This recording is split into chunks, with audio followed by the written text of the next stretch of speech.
G'day all, Ben here, East West. Just going to look at silver this week in this video. Silver's a bit difficult to unravel at the moment, isn't it?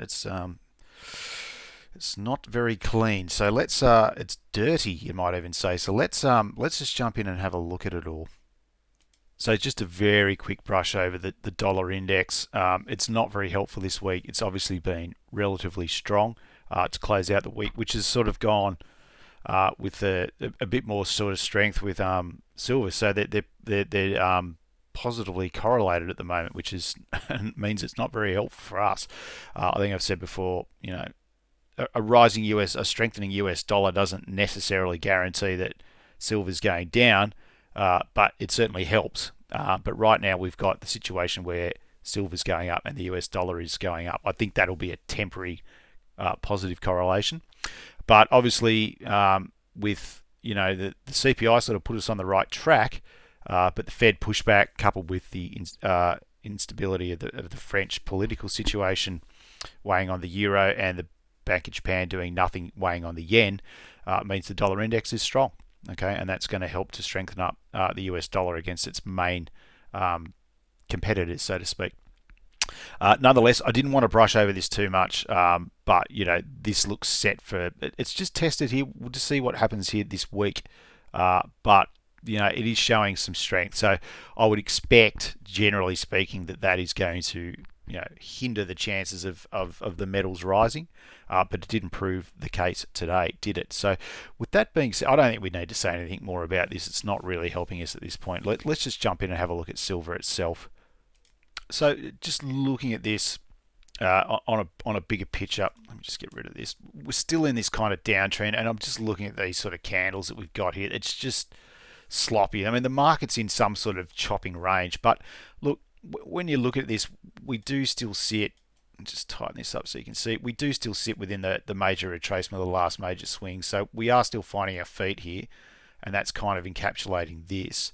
But I think overall, we're looking at this to be the consolidation of a breakout. So we don't have any confirmation, we don't have any follow through.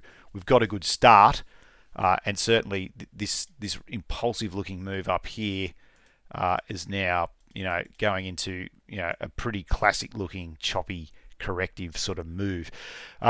Is this a bull flag? Well, maybe, but I'm just finding this a little bit hard to read at the moment.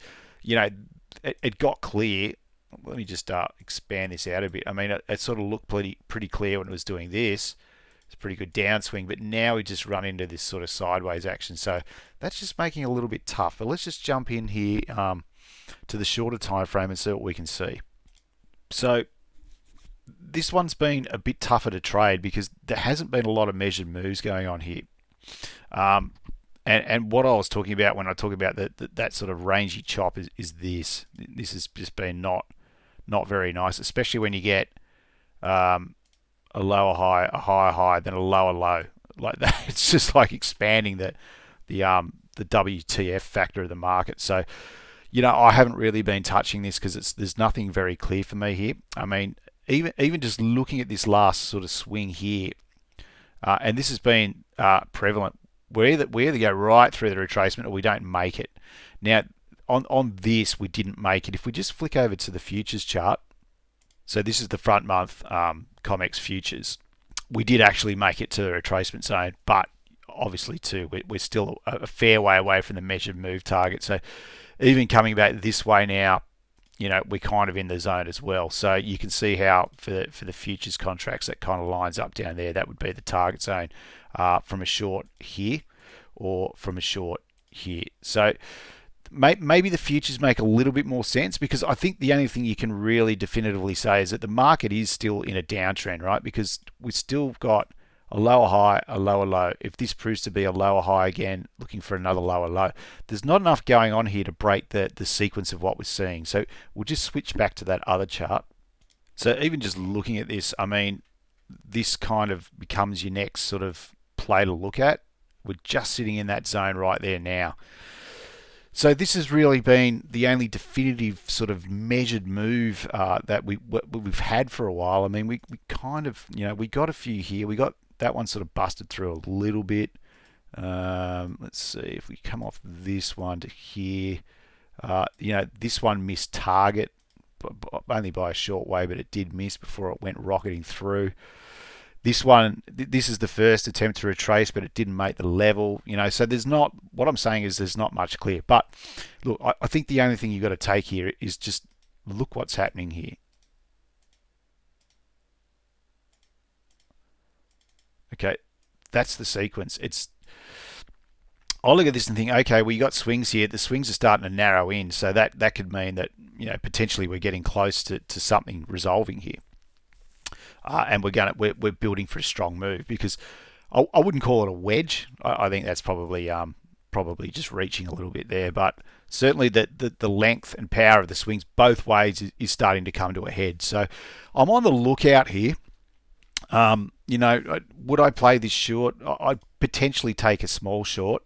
But because of what I've seen, for me, if it got below this, I just me personally, you've got to do what's right for you. I'm not offering you advice, but for me personally, if I took this short, if it managed to break this low, I'm managing my stop. Okay, I'm keeping it tight, because I've seen quite a few times through here that it hasn't actually managed to reach there. It's stopped just short. And the last thing you want is to have your target here, have the market stop there, and then go and stop you out.